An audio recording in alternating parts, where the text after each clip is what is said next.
Otaku Talks are unstructured videos in which we discuss and explore ideas about all things anime. Enjoy. Hey guys, Animac here, and I'm here with Gozen today, and we'll be discussing anime as a medium. What makes anime so unique? Why is it so popular around the world? What makes it different from other mediums? And, why that matters. The first thing that comes to my mind, and I'm sure you experienced it as well, if you tell someone you're an anime fan, especially in the West, you'll get people saying, "What, you watch cartoons? You like cartoons? Isn't that for kids?" Like, even my own parents, get surprised that as an adult, I still watch cartoons, right? So, because they think it's for kids, they think Bugs Bunny, Tom and Jerry, that kind of stuff. And it's you really gotta explain it to them, to your friends, to your parents who don't understand anime, why anime is still interesting, even if you're, older than 10, right? So the first thing you have to do is explain, well, not all anime is Pokemon, not all anime is Digimon. There are anime out there for mature people, mature anime that deal with serious topics and issues, and often graphic violence is included and all these things. And so it's basically like a serious Hollywood movie or an HBO series, right? But I think the big advantage that anime has compared to Hollywood movies and series and things like that is that the issue of budgets. If you think about how much money you need to create a Hollywood film, sometimes hundreds of millions of dollars, a successful film or a series, in order to achieve that, you really have to make sure that it appeals to a wide group of people, right? It has to be very popular, it has to be pop. So, this limits the director, the writer, in terms of what they can do, because not everyone's gonna love everything. Not everyone loves philosophy or, literature or whatever, these complex issues. So often you'll get, like a big superhero movie and action and fighting, and that's kind of it's all on the surface, it's all the same. I think the real advantage of anime is because it's animated, the budget concerns are far less, far more down on the list of priorities, right? Because in terms of an animation budget, you can do so much more in 2D animation, space wars and fantasy and all this kind of stuff with much less money. So I think that's a huge issue, because in order to do that, in 3D, in Hollywood or live action, you're going to be talking hundreds of millions of dollars. If you're doing it in terms of an anime series, it's going to be much less expensive. So what that means is, what I'm trying to get at is that you don't have to appeal to everyone. You don't have to appeal to like a huge audience in order to still make sure that anime is profitable. Because you can make a sci-fi anime that's, deals with philosophy and all this kind of thing, something like Ergo Proxy, for example. And even if it, a limited audience likes it and enjoys it and buys it, you're still going to be okay because you didn't spend that much money on it. But if you're making a Hollywood film equivalent of Ergo Proxy, and a lot of people don't like it, you end up losing a lot of money. So you're never going to do that again. You're going to get fired. The studios will never let that happen, right? So I think that really makes, if you could get past the whole 2D animation stuff, which some people seem to not be able to here in the West, if you can get past that and actually look at the quality, this is really anime's advantage. On a smaller budget, you can do a lot more. You can explore all these different issues. You don't have to worry too much about it appealing to everyone, although of course we do have a lot of mainstream anime that do appeal to everyone and all that kind of stuff. But I think this is really a key strength for anime. So, Gozen, what do you think? Do you have any thoughts on this? Why is anime such a unique medium, and why does it have so many fans around the world, outside of Japan, in Japan, all that kind of stuff? Well, what you said was a good point, that it lets you take more risks. It lets you use money better. Yeah, use money better. No, I like that. It's but succinct, right? But what I actually think is even more important is just the sheer possibility, because some things that they could do with 2D animation is not only expensive, sometimes it's impossible with non-2D animation. So you can really let your imagination run wild. You can, whatever you can think of, you can put on that screen. And as someone who enjoys and prides himself on imagination, I feel like it's the best tool, if not the only tool, that I've seen that can fully express what's going on in an artist's mind on screen. Yeah, that's I think that's a good point. And like in terms of medium or media, I think that after books, anime is probably the best medium out there, even better than movies, even better than Hollywood series, whatever, because books are not a visual medium. They make you visualize. So when you read a book, if you read a good book, it's really giving you all this kind of information. When if you've seen a movie based on a book and then you read the book and you're like, man, the book is so much better. It's because it lets you do things on your own. It lets you, visualize things, make your own decisions about what the characters look like, all this kind of stuff. And there's so much more detail, so much more going on because they can't put all that on the screen.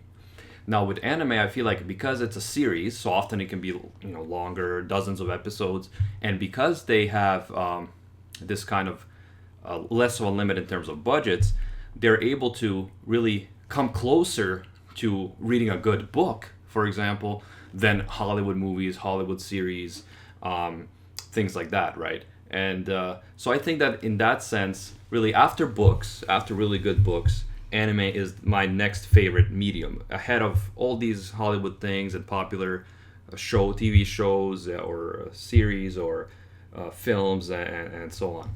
Yeah, and we can't overlook the fact that though maybe books is your more favorite medium, at the same time, anime offers a lot of things that books don't. Yeah, it's a different medium. That actually can add maybe a different, but in some ways a better experience because of the visual art, which a lot of people are more visually stimulated than they are textually. Also, you can add music. Oh yeah, I guess so all those, and obviously there's always the story that's being written by the writers. So what I love about anime, which is not so much the case with books, although I love books, is that you're taking all these different mediums, almost all these different forms of art, and you're combining them in a way that works in harmony together, and it creates something that you can't have with just one medium, right? Which I think is one of the biggest strengths of anime, that you can combine all these different mediums and create something new, something great. Yeah, I think the music stuff is really key point there because, if you look at anime that's really heavily influenced by music, like Jun Maeda's anime, or something like Nodabe Cantabile, you really see that, the music can play a key role, accompanying the visual art in kind of giving you a richer experience. Of course, with books, you don't have the visual and audio, the music working together. You have to, you're reading and you're imagining things on your own, and that's great. But you're right, I think that anime really offers a unique experience in this sense because it can combine this visual beauty with this musical harmony, and at a lower budget that's not here in the West considered mainstream too. Because when I watch Hollywood movies and series, there are some good ones. I gotta say, you have your Game of Thrones and your House of Cards and really good series and films. But by and large, I feel like when you watch a Hollywood movie, a mainstream Hollywood movie, it's been there, done that. I've seen this before. Anime is really unique. Like it's kind of stuff that you don't see in anime. You don't, if you look at Nagiasu, you have a village under the sea and people breathing under the sea and living there and just existing alongside regular people. Like that's really creative, and like the visuals that creates and like just that like kind of magical realism setup. Like you're not gonna see that in mainstream Hollywood movies. Maybe in one of those independent films, kind of that are considered artsy. But anime really is kind of or The Little Mermaid. Okay, The Little Mermaid, I guess, but they're mermaids, right? It's like it's understood that they're mermaids. They don't know, the humans don't know about them.